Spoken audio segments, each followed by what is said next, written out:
Welcome back. બુલેટિનમાં આગળ વાત કરીએ સુરતની. તો સુરતમાં પડેલા ભારે વરસાદે તારાજી સર્જી છે. સરથાણાના વાલમનગર સહિતના વિસ્તારોમાં વ્યાપક પ્રમાણમાં નુકસાન થયું છે. સિદ્ધાર્થનગરમાં ઘરમાં અને દુકાનમાં પાણી ભરાયા હતા. વેપારીઓને સામાન બચાવવાનો પણ સમય ન મળ્યો. કરિયાણાની દુકાનમાં બધું અનાજ પલળી ગયું. વીટીવી ન્યૂઝ સમક્ષ વેપારીઓએ વેદના ઠાલવી. લાખોનું નુકસાન થયાનું કહીને વેપારીઓ ભાવુક થયા. પાણી સામે વેપારીઓ લાચાર. મેયર સામે રોષ ઠાલવ્યો.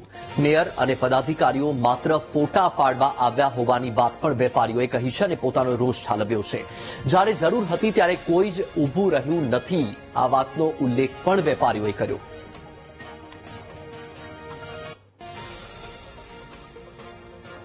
જે રીતે વરસાદ વરસ્યો અને ખાડીપુરની સ્થિતિ પહેલા જ વરસાદે બતાવી દીધી છે. સુરતના સૌથી વધારે સરથાણા વિસ્તારમાં આવેલા વાલમનગર, સિદ્ધાર્થનગર સહિતના જે આખા વિસ્તાર છે તેમાં આ પાણી ભરાઈ ચૂક્યા હતા. દુકાનોમાં, ઘરોમાં તમામ જગ્યાએ પાણી ભરાયા અને હવે જ્યારે પાણી ધીમે ધીમે ઓસરી રહ્યા છે છતાં હજુ પણ પાણી છે, ત્યારે પાણીને લઈને આ તમામ દુકાનોમાં જે નુકસાન થયું છે, વેપારોને જે નુકસાન થયું છે એ બતાવવાનો પ્રયત્ન કરીએ છીએ. જે અત્યારે તમને આ જે વિસ્તારો દુકાનો બતાવી રહ્યો છું, આ તમામ દુકાનોમાં પાણી હતા. ફરી એક વખત મારા કેમેરામેનને કહીશ કે આ વિસ્તારમાં આજે કરિયાણાની દુકાન આવી છે. એ કરિયાણાની દુકાનનું અંદર બતાવવામાં આવ્યા. તમામ દુકાનોમાં કમરથી ઘૂંટણ સુધીના પાણી હતા અને ત્યાં કઈ રીતના નુકસાનો થયા છે તે અત્યારે હાલ જોઈ શકાય છે.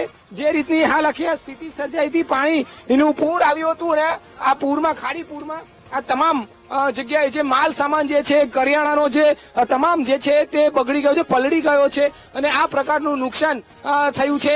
અત્યારે હાલ તમે જોઈ શકો છો તે રીતનું આખા કટ્ટા જે કહી શકાય ઘઉંના હોય છે કે અનાજના હોય છે, તમામ કટ્ટા જે છે તે અત્યારે પલળી ગયા છે અને આ પ્રકારનું મોટું નુકસાન અત્યારે આ વેપારીઓને થયું છે. ભાત, ચોખા જે છે તમામનું મોટું નુકસાન અત્યારે જે છે તે હાલ અહીં થતું જોવા મળ્યું છે.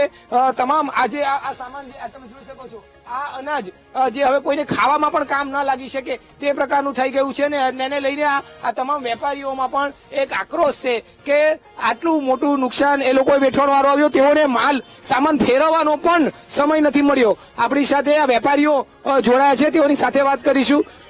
ભાઈ, આપનું નામ? ભાવિક સાવલિયા.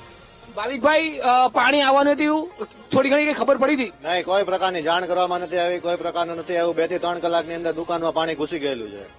અચ્છા, આ પાણી ઘૂસી ગયું, કેટલું નુકસાન? શેની વેપાર કરો છો? મારો હોટલ કેટરિંગ સપ્લાય, ડેરી સપ્લાયનો ધંધો છે, બરાબર છે. મારી દુકાનમાં અંદર 2 થી 3 ફૂટ સુધી પાણી ઘૂસી ગયેલા છે. કોલ્ડ સ્ટોરેજની અંદર બધો માલ પતી ગયો છે, ફ્રીજ બધા ડૂબી ગયેલા છે, બરાબર છે. મારી દુકાનમાં નહીં તો 7.5-8 લાખનું નુકસાન છે.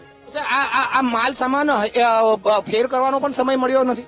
નથી મળેલો નથી. મારું રહેવાનું કામ રહે છે, હું અહીંયા પહોંચ્યો તો મારી દુકાનમાં બધું પતી ગયું છે. કેવી સ્થિતિમાં આખી તમે મુકાયેલા પરિસ્થિતિમાં તમને સામાન પણ ફેરબદલ કરવાનો સમય નથી મળ્યો? મારે ડેરીનું કામ છે અને કરિયાણાનું કામ છે. ડેરી બાજુમાં છે, આ મારું ગોડાઉન છે. હવે કાલે મારો છોકરો તો વરસાદના સિઝનમાં અહીંયા જ છુવે છે, રાતને દિવસ અહીંયા જ રહેવાનું એક છોકરાને, બરાબર. તો કાલે 3 વાગ્યા પછીનો જે વરસાદ ને જે પાણીનો ફ્લો આવ્યો એ મારા 15 વર્ષ થઈ ગયા દુકાનના, કોઈ દિવસ અમે એ ટાઈપનો ફ્લો જોયો નથી. બીજી વાત કે તંત્રને હું એટલું કહેવા માંગુ છું, આ જગ્યાએ તમારી દુકાન, તમારી મિલકત હોય તો તમે શું કરો? હું તો હવે રોડ ઉપર આવી ગયો છું. 20 લાખ રૂપિયા ગયા છે. 20 લાખ, 2 દુકાનથી 20 લાખ રૂપિયા ગયા છે. 20 લાખ રૂપિયા કેવી રીતે ભરપાઈ છે? હવે પોસિબલ જ નથી, બરાબર. મારે તંત્રને એટલું કહેવાનું છે કે તમે ખાલી અમને જાણ તો કરો કે આજે આ પોઝિશન આવવાની છે, તો અમે એનું કંઈક સોલ્યુશન કરીએ. તમારું બધું એવું ને એવું છે. હવે ફોટા પાડવા બધા તંત્ર આવી ગયા છે, સાહેબ. હવે બધા ફોટા પડાવશે. મેયર આવશે, ડેપ્યુટી મેયર આવશે, કમિશનર આવશે, અહીંના બધા આવશે. કારણ કે ફોટામાં એને ઇન્ટરેસ્ટ છે, કામમાં ઇન્ટરેસ્ટ નથી કોઈને. મેં વ્યાજેથી પૈસા લઈને આ વ્યવસ્થા કરી. પરિવારના સભ્યોને કઈ રીતે? અમારા 2 બાળક છે અને 2 જણા અમે છીએ અને એક છોકરાના લગ્ન થઈ ગયા.